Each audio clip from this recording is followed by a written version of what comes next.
Welcome back to our 10-part seller series where we are chatting about the closing process for sellers. So I guess kind of more towards the end, closing day. Kathy, when does possession typically take place, and when should your sellers be out? Right. Well, first of all, sellers should be out before closing. We want the sellers out. We want them definitely completely out of the house for sure on the day, by the day of closing, before the day of closing, the night before the day of closing, or sooner would be ideal, or earlier. So the transfer of property takes place after everybody's signed, the loan has funded, and the title company sends the documents to the county so that they are recorded as transferring the property from the seller to the buyer. Once that happens, title company calls buyers, sellers, usually everybody. They send us all a message. And once it is recorded, then the home is officially the buyer's. And at that point, we would be able to give the buyer the keys. Yeah. And I do think for sellers, just sooner the better. I think, don't stress yourself out and leave things to the last minute. It's just not worth it.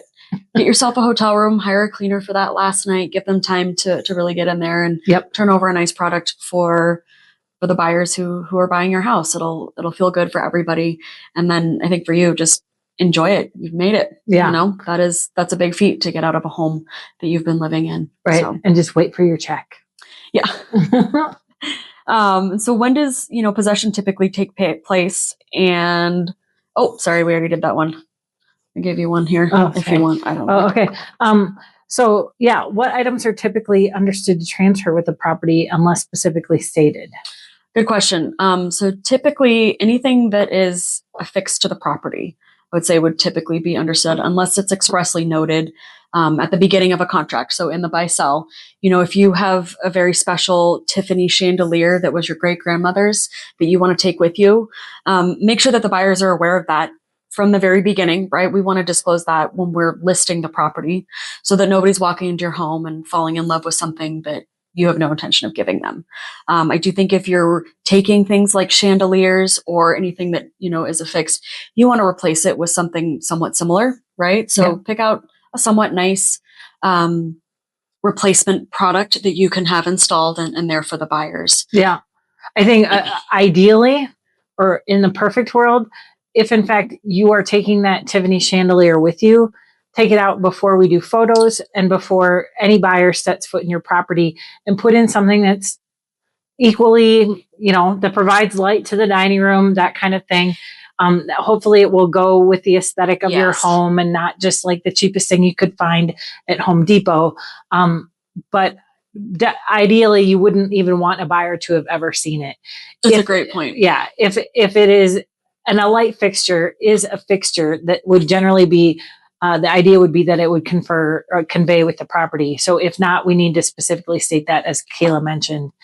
Some other things that generally convey with the property are like a dishwasher, but not so much washer and dryer. Those can be negotiated for. Refrigerators are also one of those things that may or may not be there, but that would generally be negotiated in the offer. I think a stove is required to be there unless it wasn't there at all. Typically what I say, kitchen appliances, those are all most often conveying. Obviously, furnace, disposal, those items. Well, of course, they can be removed from the house. Those are systems that belong with the house and have been in the home. I do think, like you said, the one exception is the washer and dryer, specifically, at least for our area. I would say that's about 50-50. Yeah. But again, really important to disclose that up front so buyers are aware and nobody's getting their heart set on anything. Right. Other things that are kind of sticky wickets sometimes, spas or hot tubs, while they are attached to the property in some way, they can be moved. So if you are at a home and you say, "Oh, I love this hot tub," make sure you write it into the offer, because it might be the seller's idea that is a mobile thing that they can take with them. And hopefully the seller's agent would have disclosed that to you. Some things that are supposed to stay with the property, and I say this because I've had this experience, like shrubbery, bushes, trees. Now, there might be an occasion that is, the rose bush that I planted when my mother died, so I'm taking it with me. Well, okay, but we need to let the buyer know that they can't expect that rose bush to be there Disclosure upon closing. Okay. Yeah. And replacing it, right? Don't Right. just leave a hole in the ground. Yes, right. Have some pride in your home and what you're turning over. I think that's important. Garage shelving.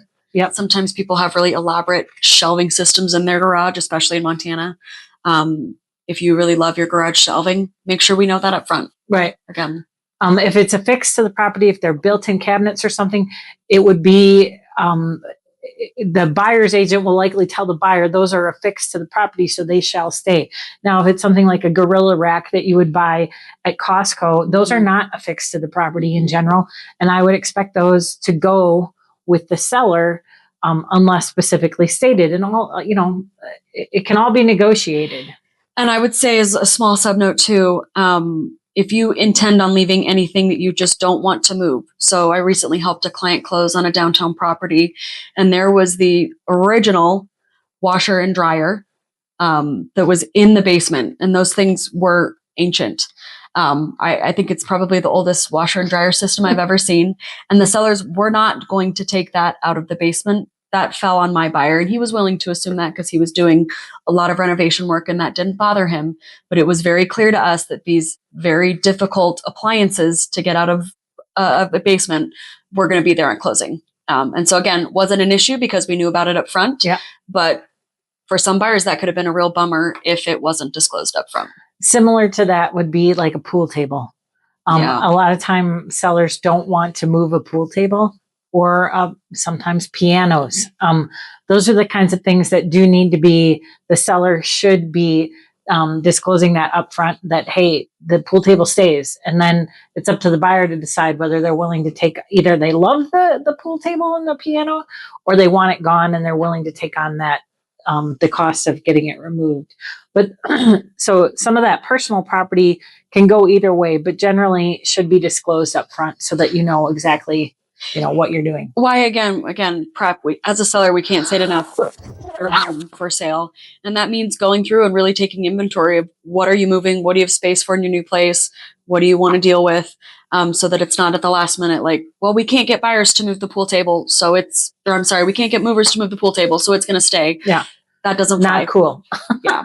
So not cool, because maybe that buyer does not play pool, does not like pool, and wants to actually use that room for something besides pool. Yeah. So, or billiards, I guess. But so anyway, those are some things that certainly the kitchen appliances is always something that we call out. Some listing agents will use the washer and dryer and maybe even the refrigerator as a negotiation standpoint or something to negotiate. Sure. But yeah, you just want to make sure that as sellers, that you've got a list of what you're taking and what you're leaving, and that as buyers, you know exactly what comes with the house and what you can expect. So I think, last question is, how do you transfer keys and why? Right.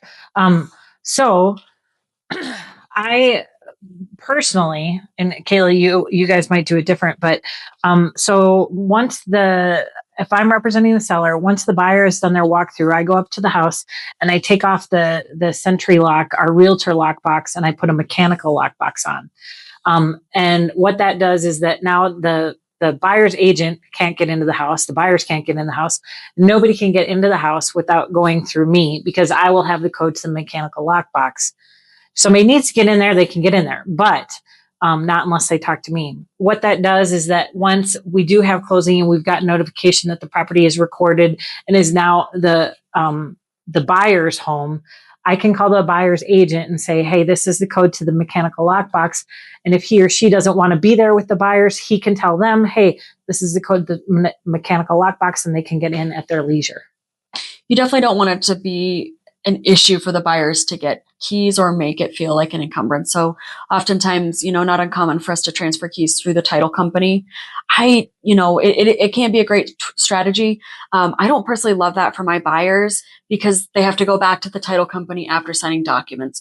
So I do think trying to streamline the process while protecting your home, the property, kind of in that somewhat interim period where, Right. we're close, but we're not fully there yet. I think it's a great strategy that you have, and something.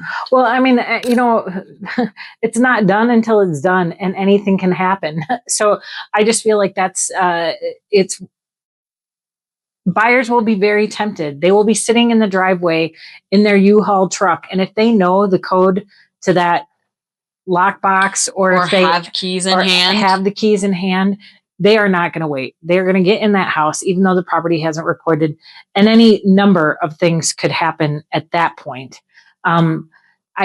I just feel like definitely no transfer of keys before we know it's recorded with the county, and then just trying to make that easy for both the buyer and the buyer's agent is what I like to do. But again, protecting the property. And I do think it could sound like we're maybe alarmists, right? I know I've had some people be like, relax, it's Bozeman still, like no big deal, we can calm down.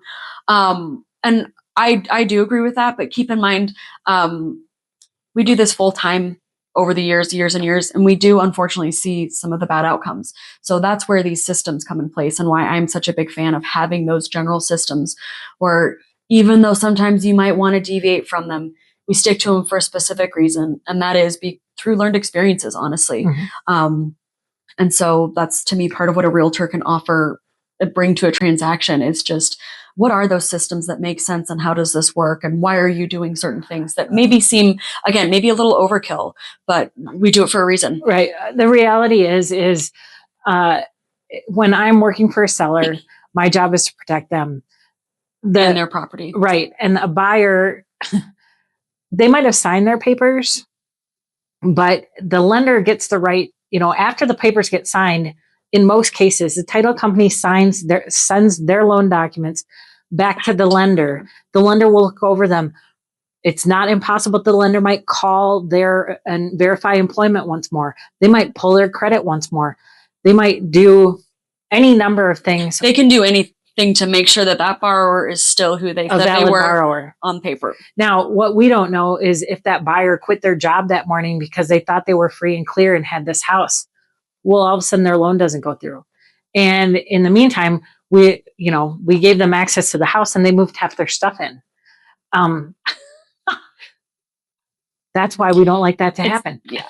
Again, prevention and just trying to control what you can control. Yeah. You can. So, and while it might be painful for them to sit in the driveway in their U-Haul for a couple hours while we wait for the property to record, then there's just no mistake. Mm-hmm. So I think that's what we have for closing. So yeah, once we get this far, sellers, you should celebrate, absolutely.